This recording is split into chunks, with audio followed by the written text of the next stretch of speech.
تو یہ سلجوق کی نسل میں تھا تغرل بیگ۔ 446 میں آ کر شیعوں کی حکومت کو ختم کیا تغرل بیگ سلجوقی نے۔ سلجوق مسلمان ہوئے تھے محمود غزنوی کے دور میں، سلجوق ان کے بڑے کا نام تھا۔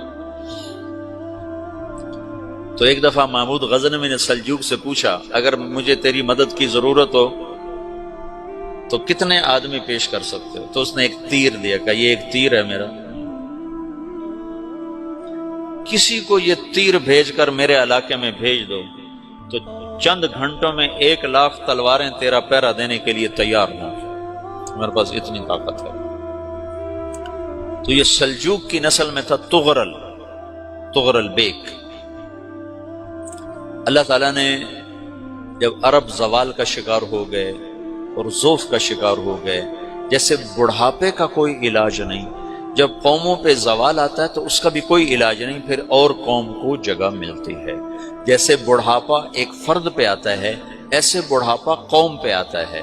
قوم کا بڑھاپا جوانی میں نہیں لوٹ سکتا، جیسے فرد کا بڑھاپا جوانی کی طرف نہیں لوٹ سکتا، قوم کا بڑھاپا جوانی کی طرف نہیں لوٹ سکتا، کوئی علاج نہیں، نئی نسل کا آنا ہی علاج ہے۔ تو عرب دھل چکے تھے، 600 سال بہت ہوتے ہیں حکومت کو، اپنی صفات گم کر چکے تھے، اب نئے خون کی ضرورت تھی۔ تغرل بیگ پہلا شخص تھا جس نے آ کر اہل سنت والجماعت کو استحکام بخشا، شیعوں کی حکومت کو ختم کیا، بغداد سے، شام سے، ان سارے علاقوں سے۔ صلاح الدین ایوبی نے اسماعیلی شیعہ کی حکومت کو ختم کیا، مصر۔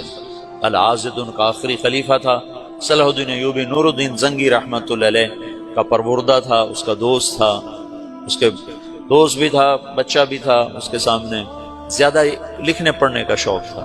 پھر اللہ تعالیٰ نے اس سے کام لیا اور اس کو مصر کا گورنر بنا کے بھیجا، مصر کی مدد کے لیے بھیجا۔ تو وہاں اس نے صلاح الدین ایوبی نے وہاں ختم کیا، تغرل بیگ نے یہاں ختم کیا۔ تو پھر سلجوق جو تھے نا یہ اقتدار میں آئے، ادھر